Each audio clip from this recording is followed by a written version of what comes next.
예수님께서 환난의 날을 예고하시면서 마태복음 24장 20절에 이렇게 말씀을 하셨습니다. 너희가 도망하는 일이 겨울에나 안식일에 되지 않도록 기도하라. 오늘은 6월 25일, 우리나라의 전쟁이 발발한 지 67주년이 되는 해입니다. 전쟁이 일어난 그날은 우리의 영혼이 안식을 누려야 되는 그런 주일 새벽이었습니다. 주님의 말씀을 통해서 우려했던 그런 일이 현실로 일어난 겁니다.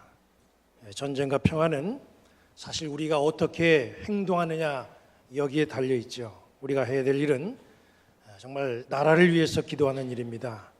선한 양심을 가지고 사는 백성들이 될 수 있도록 우리 함께 기도로 힘을 모으는 성도들 되시기를 주님의 이름으로 간절히 부탁을 드립니다. 오늘 말씀은 베드로에 관한 말씀입니다. 예수님의 12제자 중에 가장 돋보이는 사람, 이 사람은 단연 베드로입니다. 베드로는 복음서에 가장 많이 등장한 사람이고 예수님의 활동 속에서 여러 번 화제를 만들었던 사람이 바로 베드로입니다. 예수님도 베드로를 항상 곁에 두셨고 중요한 행선지를 가실 때마다 꼭 베드로를 동행시켰습니다. 베드로는 예수님을 그리스도로 고백을 하고 예수님으로부터 하늘 권세를 누릴 수 있는 천국 열쇠를 허락받았습니다. 베드로는 예수님의 생애 속에서만 두각을 나타낸 것은 아닙니다. 초대교회가 자리를 잡아가는 그 과정 속에 중요한 역할을 했던 사람이 바로 베드로입니다. 예수님이 십자가에 달려 돌아가시고 부활하시고 승천하는 그 과정 속에서 예수님의 공동체는 굉장히 어수선했습니다. 예수님의 12제자 가운데 한 사람이었던 가룟 유다는 자살을 했고 또 거기에 대해서 많은 사람들이 이러쿵저러쿵 얘기를 합니다. 유대 종교 지도자들은 기독교를 대단히 못마땅하게 생각합니다. 초대교회 공동체가 어떻게 앞으로 진행되어 나아갈지 불안하기만 합니다. 안개 속을 걸어가는 것 같은 그런 상황입니다. 이런 어수선한 상황 속에서 질서를 잘 세워갈 수 있도록 힘을 보탰던 사람이 바로 베드로라는 겁니다. 예수님이 하늘로 승천하신 다음에 예수님을 따르던 120명 되는 그런 공동체의 한 사람 한 사람이 한 곳에 모여서 기도하기에 힘쓰죠. 기도하기에 힘쓸 때에 하나님의 말씀을 베드로가 받습니다. 성령에 감동돼서 베드로가 일어나서 거기에 모여있는 사람들에게 이렇게 말합니다. 가룟 유다가 자기의 직분을 버리고 자살을 했으니 우리가 새 사도를 뽑아서 공동체를 잘 정비하고 조직을 정비하자, 그렇게 성령에 감동돼서 제안을 합니다. 그래서 초대교회가 새로운 사도를 뽑고 조직을 정비하고 안정을 되찾고 든든하게 서가게 되지요. 여기에 베드로의 역할이 굉장히 컸다는 겁니다. 베드로는 초대교회의 부흥의 원동력이 되기도 했습니다. 베드로가 이 오순절에 유대인들과 예루살렘에 모인 사람들에게 설교를 하지요. 그때 설교를 듣고 하루에 3,000명이나 되는 사람들이 회개하고 세례를 받고 믿음의 사람이 되는 역사가 일어났습니다. 베드로는 복음이 또 열방으로 퍼져나가게 되는 데에 굉장히 중요한 역할을 감당했습니다. 유대인들은 본래부터 이방인들을 상대하지 않죠. 사람 취급을 하지 않습니다. 그런데 베드로는 유대인이에요. 유대인인 베드로는 사실 원래는 이방인을 만날 생각이 없던 사람입니다. 그런데 기도하는 이 베드로가 주님의 말씀을 듣지요. 주님의 명령을 받고 이방인 고넬료를 만납니다. 그리고 복음을 전합니다. 그래서 이방 선교의 다리 역할을 했던 것이 바로 베드로의 모습이고 역할이었습니다.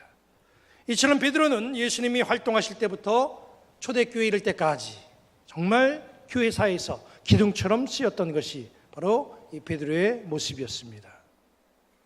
우리에게 오늘 중요한 것은 베드로가 그렇게 큰 인물, 그렇게 훌륭하게 쓰임받도록 이끈 것이 무엇인가라고는 점이에요. 베드로가 그렇게 쓰임받은 데에는 사실 그만한 이유가 있습니다. 베드로는 남들이 쉽게 따라할 수 없는 아주 특별한 행동이, 그의 삶이 그 속에 있었어요. 오늘 우리는 그것을 보는 겁니다. 그리고 각자의 마음에 이런 물음들을 가져야 됩니다. 나도 베드로처럼 그렇게 할 수 있을까?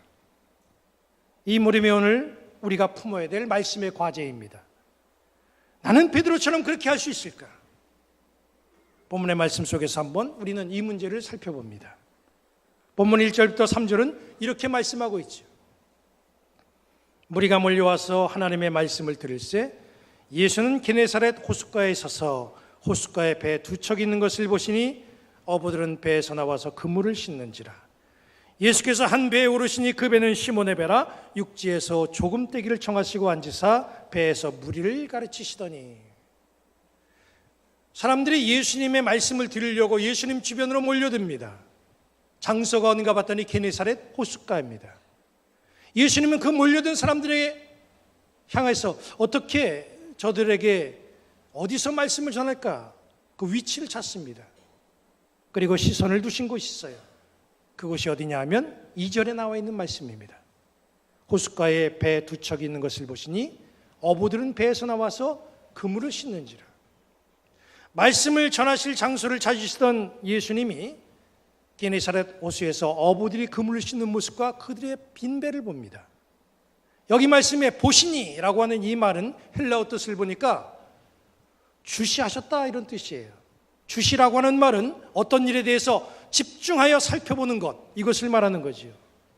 그러니까 예수님이 어디에서 말씀을 전할까 이리저리 살펴보시다가 한 곳을 주시해서 보셨는데 그 주시한 곳이 어딘가? 이것은 바로 베드로와 그 무리들이 게네사렛 호숫가에서 그물을 씻는 그곳, 그 모습, 이걸 집중적으로 살펴보셨다는 거예요. 그물을 씻는 어부들, 그 중에서 한 명이 베드로지요. 주님은 지금 그것을 주시해서 보십니다. 이들은 간밤에 잡은 고기를 정리하고 그물을 손질하는 그런 모습이 아니죠. 5절 말씀해 보니까 이 사람들이 밤새도록 그물질을 했지만 고기를 잡지 못했다 그랬습니다. 밤새 헛수고하고 허탄한 마음을 가지고 그물을 정리하는 그런 모습입니다. 얼마나 속상했겠어요. 몸은 지칠 대로 지치고 얻은 성과는 없고 얼마나 낙심되고 속이 타겠습니까? 호숫가에 서 계신 예수님이 바로 그 모습을 집중적으로 바라보고 계셨다 그런 얘기예요. 우리가 세상을 살면서 날마다 성공만 할 수는 없지요. 우리는 잘 되다가도 실패할 수가 있습니다. 그런데 우리가 행여 인생길을 걸어가다가 잘못되어 실패한다고 하면 우리가 잊지 말아야 될 생각이 있습니다. 그것은 바로 우리 주님은 그렇게 실패한 낙심되어 있는 그런 나의 모습을 집중적으로 바라보고 살피신다 그런 말이에요. 주님은 그런 아주 세심한 마음을 가지신 분입니다. 그런데 한 마리의 고기도 잡지 못하고 낙심한 마음을 가지고 그물을 씻는 이 어부들을 유심히 살펴보신 그런 예수님, 그 예수님이 이제 입을 열어 말씀을 하시고 행동을 옮기시는 그런 일이 있는데 이게 우리를 당황하게 만듭니다. 3절 말씀을 보면 이렇게 말씀하고 있죠. 예수께서 한 배에 오르시니 그 배는 시몬의 배라. 육지에서 조금 떼기를 청하시고 앉으사 배에서 무리를 가르치시더니 그랬어요. 예수님이 시몬 베드로의 배에 올라가셔서 베드로에게 말씀합니다. 배를 육지에서 조금 호수 쪽으로 이동시키라. 그렇게 말씀을 하시는 거예요. 지금 베드로가 그렇게 말씀하시는 예수님의 말씀이 귀에 들어오겠습니까?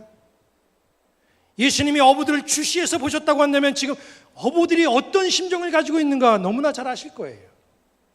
지금 어부들은 스트레스가 이만저만이 아니에요.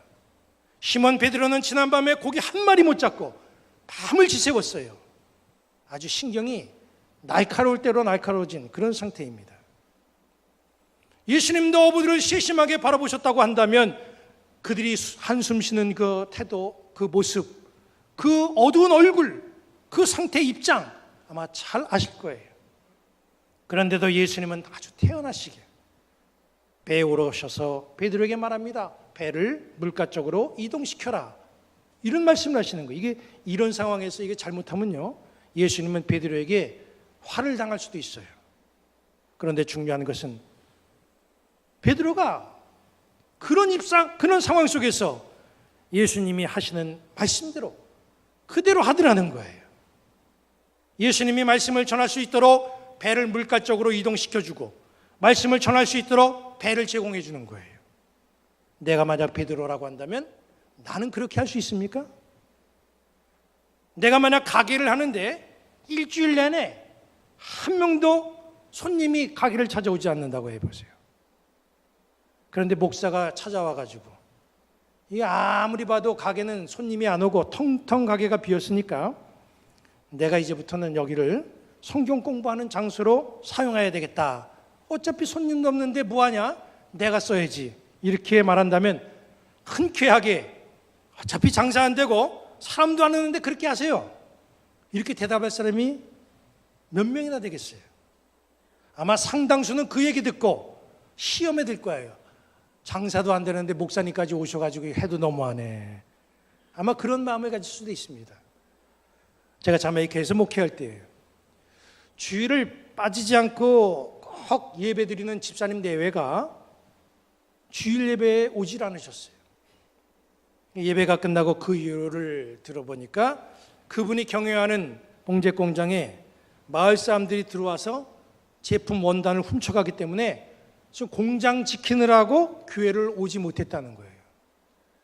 공장에는 경비원들이 있습니다. 근데 경비원들이 있긴 하지만 총 가지고 위협하면요, 경비원들은 다 도망갑니다. 사명함을 가지고 내가 여기 책임을 맡았으니 이 공장 나는 목숨을 걸고라도 지켜야 되겠다, 이런 사람은 한 사람도 없어요. 다 도망갑니다. 제가 그런 상황을 듣고 주일 오후에 혼자 공장을 찾아갔어요. 그 나라는 총기를 휴대할 수 있는 나라이기 때문에 사고가 나면 이게 아주 복잡해집니다. 그래서 저 혼자 그냥 찾아갔어요. 공장에 가보니까 경비원들이 다 도망간 상태예요. 주변을 보니까 유리창, 공장 유리창들이 많이 깨졌어요. 그리고 공장 주변을 슬슬 눈치 보면서 맴돌고 있는 그런 마을 주민들이 보였어요. 공장 안에 들어가니까 직원들 몇 명과 함께 집사님이 총을 들고 있는 거예요. 권총을 들고 있어요. 그래서 제가 권총을 내려놓고 예배를 드립시다, 그렇게 말했더니 그분이 하시는 말씀이 지금은 예배 드릴 상황이 아닙니다, 이렇게 말씀하시는 거예요. 저는 반대로 지금이야말로 예배 드릴 상황이라 그렇게 생각하는데 그분은 그렇게 생각하지 않는 거예요. 그분의 마음은 지금 사방에 도둑이 우글거리고 노리고 있는데 예배가 무슨 소용이냐, 그런 뜻이에요. 사실 그분은 결국 다 털리고 설수를 했습니다. 베드로는 밤새 한 마리 고기도 못 잡았어요. 그리고 허탄한 마음으로 그물을 씻고 있었어요. 마음은 타들어갔습니다. 신경은 날카로울 대로 날카로워졌죠. 예수님은 그런 베드로에게 나타나셔서 내가 그 배를 좀 써야 되겠다, 이런 말씀을 하시는 거예요. 그런데 그 말씀을 들은 베드로가 두말하지 않고 그렇게 배를 그대로 내어드립니다. 여기 앉아있는 나는 과연 그렇게 할 수 있을까? 베드로의 행동을 보면서 나의 신앙을 점검하시기를 바랍니다. 배에서 말씀을 마치신 예수님이 다시 시몬 베드로에게 말씀하시죠. 4절 말씀을 보세요. 말씀을 마치시고 시몬에게 이르시되 깊은 데로 가서 그물을 내려 고기를 잡으라. 지금까지 베드로는 고기잡이로 살아온 인생입니다. 다른 건 몰라도 고기잡이에 관한 한 그 누구에게도 뒤지지 않습니다. 고기잡이의 달인이요 전문가입니다. 전문적 일을 하는 사람들은 다 그렇게는 않지만 사실 상당수 그 마음속에 자존심이 강한 것을 보게 돼요. 자기가 그 분야에 대해서 오랫동안 연구하고 그리고 그 일을 해왔기 때문에 그 분야에 대해서 최소한 자부심을 갖고 있습니다. 그래서 누군가가 자기 영역을 침범한다고 생각하면 아주 이거 심각하게 받아들여요. 그래서 자기를 방어하고 심지어는 공격을 하기도 해요. 서기관들, 율법학자들 예수님을 적대시했잖아요. 예수님을 공격했습니다. 왜 그랬습니까? 그 이유는 예수님이 자기들의 전문 영역을 침범했다고 여겼기 때문에 그런 거예요. 율법에는 눈은 눈으로, 이는 이로 갚아라, 그렇게 말씀했죠. 율법학자와 서기관들은 이런 율법을 철저히 준수했어요. 그런데 예수님은 다른 생각, 다른 말씀을 하십니다. 마태복음 5장 38절부터 42절에 보면 이렇게 말씀했습니다. 또 눈은 눈으로 이는 이로 갚으라 하였다는 것을 너희가 들었으나 나는 너희에게 이르노니 악한 자를 대적하지 말라. 누구든지 네 오른편 뺨을 치거든 왼편도 돌려대며 또 너를 고발하여 속옷을 가지고자 하는 자에게는 겉옷까지도 가지게 하며 또 누구든지 너를 억지로 우리를 가게 하거든 그 사람과 심리를 동행하고 내게 구하는 자에게 주며 내게 꾸고자 하는 자에게 거절하지 말라. 예수님이 전통적으로 내려오는 율법과 전혀 다른 법을 말씀하십니다. 이 안식일을 말씀하시는데도 뭐라고 말씀하시냐 하면 내가 안식일의 주인이다, 그렇게도 말씀해요. 그러니까 율법학자들은 속이 부글부글 끓는 거예요. 이 분야에 대해서는 내가 전문가인데 이 새로 나타난 이상한 분이 자꾸 법에 대해서 따르게 얘기하는 거예요. 모세의 율법과 반대되는 소리를 하고 있습니다. 못 참죠. 전문가인데 거기다 대고 그런 소리를 하니 이게 통합니까? 아주 자존심도 상하고 자기들을 방어하기 위해서 그래서 예수님을 그렇게 공격했던 겁니다. 고기잡이도 마찬가지예요. 고기잡이에 관한 한 베드로는 전문가입니다. 자기의 전문 영역이에요. 고기 잡는 일에는 그 누구의 조언도 필요 없는 것이 베드로의 입장입니다. 그런데 베드로가 어떻게 행동합니까? 5절 말씀을 봐요. 시몬이 대답하여 이르되 선생님, 우리들이 밤이 새도록 수고하였으되 잡은 것이 없지만은 말씀에 의지하여 내가 그물을 내리리다 하고 그렇게 하니 고기를 잡은 것이 심이 많아 그물이 찢어지는지라. 고기잡이 전문가가 예수님의 말씀에 토를 달지 않고 말씀에 의지해서 그물을 내립니다. 자기의 전문성을 의지하지 않고 말씀에 기대서 그렇게 그물을 내린 거예요. 여기 앉아있는 우리도 베드로처럼 그렇게 할 수 있습니까? 주님의 말씀이라고 한다면 내가 가지고 있는 전문성 이거 다 생각하지 아니하고 주님의 말씀을 의지하는 모습이 나에게 과연 있는가? 한번 우리의 모습을 돌아보시길 바랍니다. 고기잡이에게 있어서의 성공이 뭐예요? 그것은 고기를 많이 잡는 거지요. 만선을 이루는 것이 고기잡이의 소망이고 성공입니다. 베드로는 주님의 말씀에 의지해서 그물을 내렸어요. 그랬더니 그물이 찢어질 정도로 고기를 많이 잡았습니다. 한마디로 성공한 인생이 된 거죠. 그런데 이게 어떻게 된 겁니까? 밤새도록 고기를 잡으려고 애를 썼던 그런 베드로, 일이 잘 안 돼가지고 낙심하고 실망하고 좌절했던 그 베드로, 그런 베드로가 꿈에 그리던 고기를 그물이 찢어질 정도로 한 배 가득하게 잡았어요. 주님이 물질적인 복을 주셨습니다.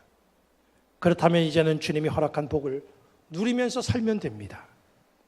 주님께 자기의 빈배를 내어드렸고 주님 주시는 말씀에 순종했더니 주님께서 이런 엄청난 물질의 복을 주셨어요. 그렇다면 이제는 다른 사람들에게도 그 비법을 알려주면 되는 거죠. 이거 봐라, 주님께 순종했더니 이렇게 복받고 살지 않느냐 자랑하면서 누리며 살 수 있습니다.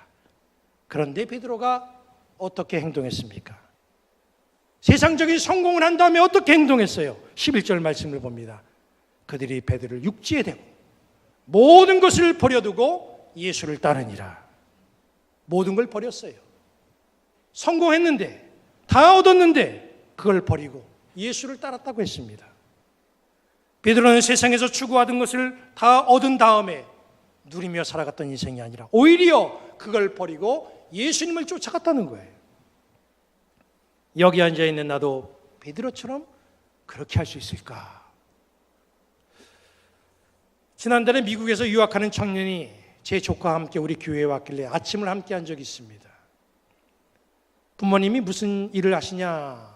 제가 그 청년에게 물었더니 베트남에서 선교하는 평신도 선교사라고 이렇게 얘기를 해요. 그래서 어떻게 평신도 선교사로 가게 됐느냐 물어봤더니 부모님 두 분 다 우리나라에서 부부로 고등학교 교사였답니다. 부부 교사였는데 어느 날 주님이 소명을 주셔서 그 교사직을 다 내려놓고 베트남에 선교사로 가셨다는 거예요. 어느 조사기관에서 우리나라 초, 중, 고등학생들에게 직업 선호도를 물어봤습니다. 가장 하고 싶은 직업이 뭐냐 물어봤더니 단연 1위가 교사였어요.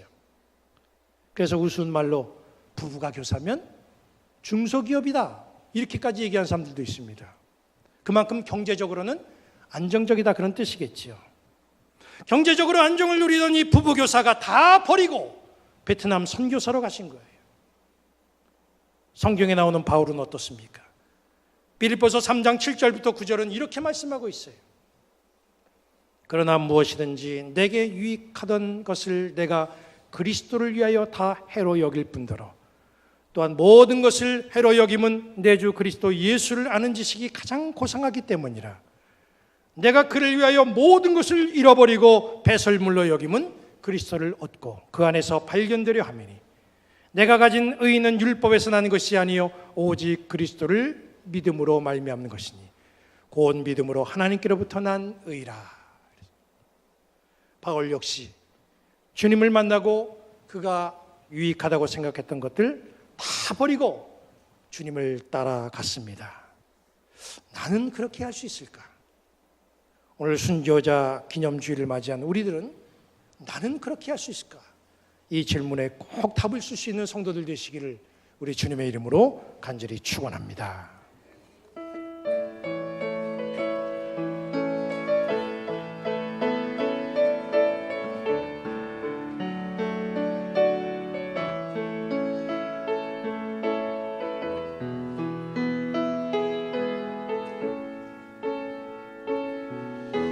내 마음의 주를 향한 사랑이 나의 말엔 주가 주신 진리로 나의 눈에 주의 눈물 채워주소서.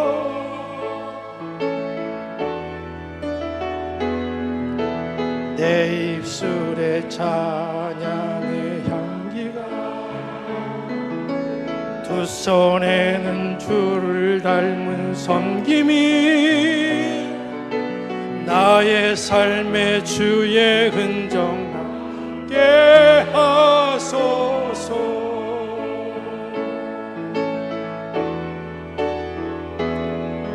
하나님의 사랑이 영원히 함께하리.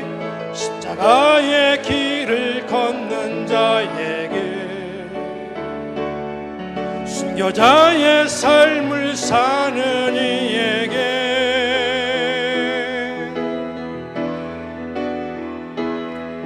조롱하는 소리와 세상 유혹 속에도 주의 순